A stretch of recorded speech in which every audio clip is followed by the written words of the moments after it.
Hello everyone, welcome back to our channel. Today we are going to talk about how to model this Harman Kardon speaker inside of Rhino.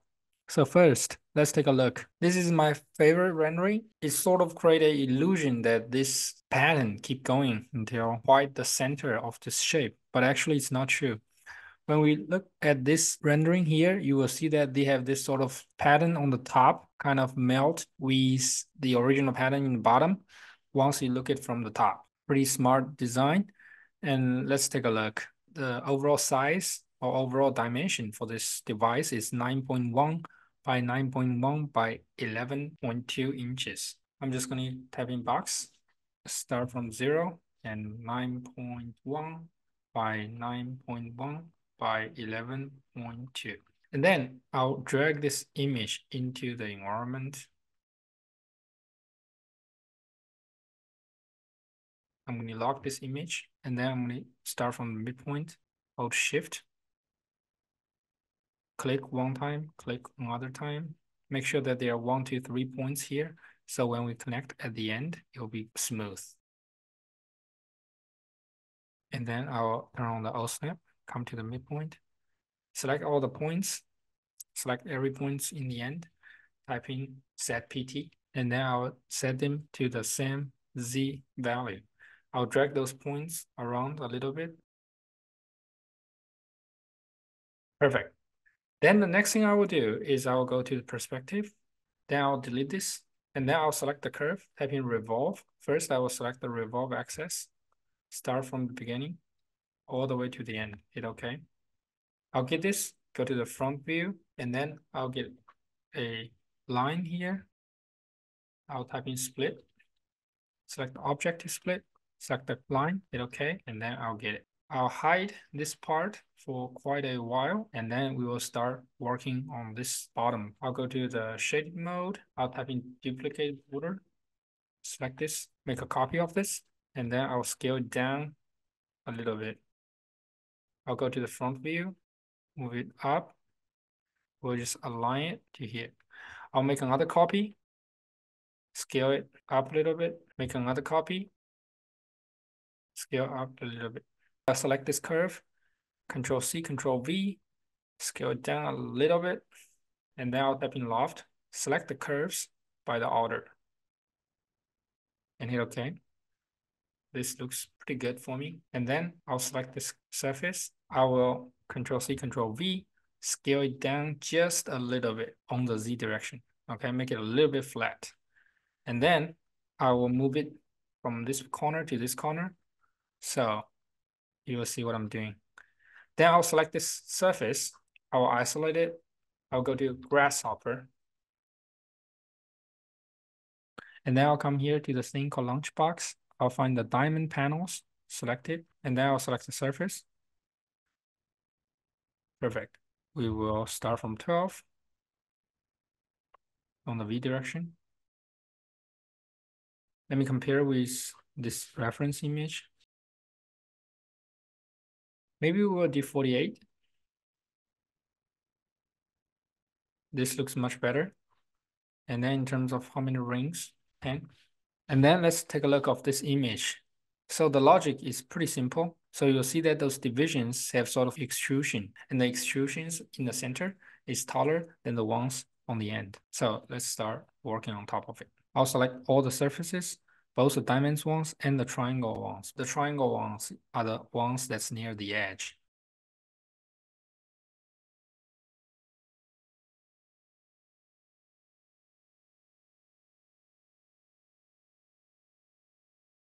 I'll type in scale. And then the center of the scaling will be the center of each of those panels. The factor, let's take a look. You will see that once that's towards to the center, we'll have a bigger scaling factor. So what I will do is I'll go to the top view, and then I'll unhide everything. And then I'll just use this curve to control the factor. So I'll select this, and I will bring this curve in. Curve closest point. Those are the points that I want to calculate. And this is a curve that I want to base on. And then we will use this distance to control the factor.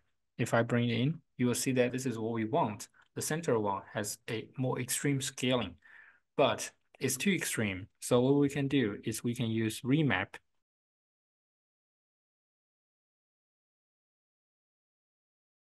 And then we can scale it. So this looks much better. And then I'll extract the edge of those surfaces.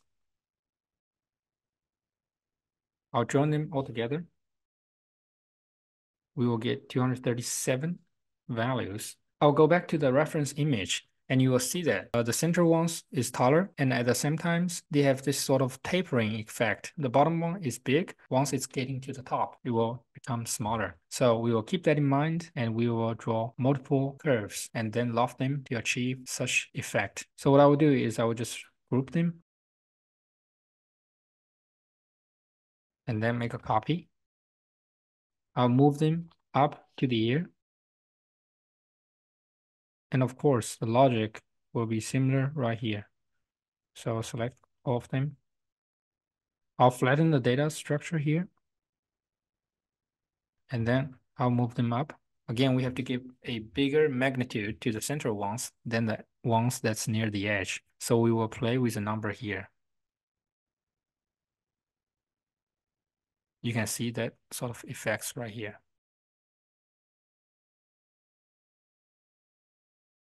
And then, of course, we have to scale this one just a little bit. So I'm going to change the scaling factor here also. And I will hide this one in the bottom. Perfect. And now I'll repeat this process. And this time I'm going to scale them just a little bit for the tapering effect. And another time, again, move just a little bit up in the air. Perfect. And then let's loft them all together, see what's going to happen. Before that, let's check the data structure. Right here, they are in the individual group. And right here, we have to graph them. Graphed this one also, and graphed this one.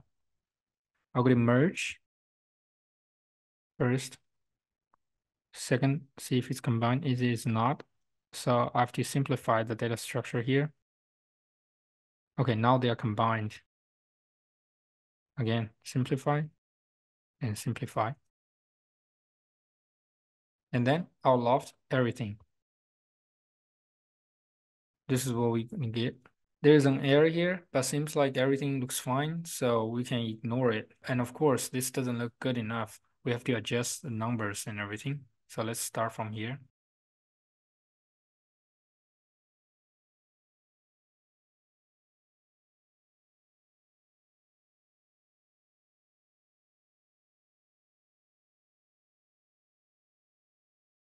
Maybe we have to give them a little bit more. Sorry, this should be 48. And then let's bake them. And then we have to close those surfaces. There are a bunch of ways to do so. First method is, remember we draw this surface in the beginning.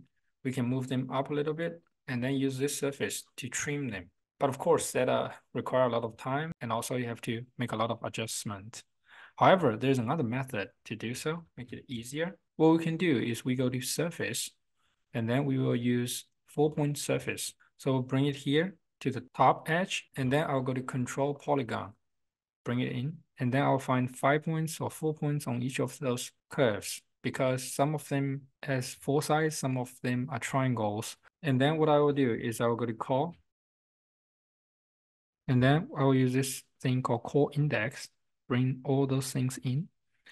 I will just set index 0. Hit OK. And then I'll use list item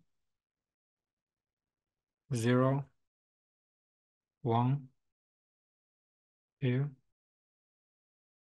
and 3. Perfect. And then I'll bake them. Hit OK. I'll select everything, join them all together. And that's what we were trying to make. I will hide everything. And let's see, I'll select this curve, I can do loft or plane surface, doesn't matter. I'll go to the front view, split, choose iso curve, select this, and then split it in here and join them together. Delete this surface, and then I'll hide this part. What I will do is I will use offset surface. Let's give it 0.125, and then let's give it a translucent texture.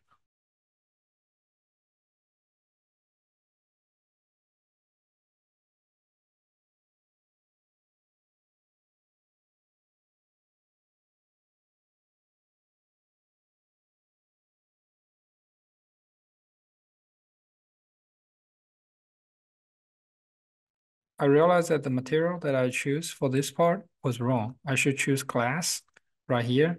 I'll just right click it and apply to selection. Then I will select it, hide it.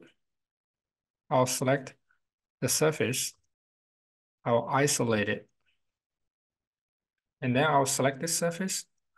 I'll go to V-Ray, V-Ray lights, and I will choose convert to mesh light. I'll select this, turn on the editor. This is a mesh light that I just created. I'll select the color texture. I'll change it to somewhere here and hit OK. I'll select it. I'll flip it. And then I will unhide everything. I'll hit rendering. And after a few seconds, this is what we're going to get. Thank you so much for your attention, and I'm looking forward to see you in our next tutorial.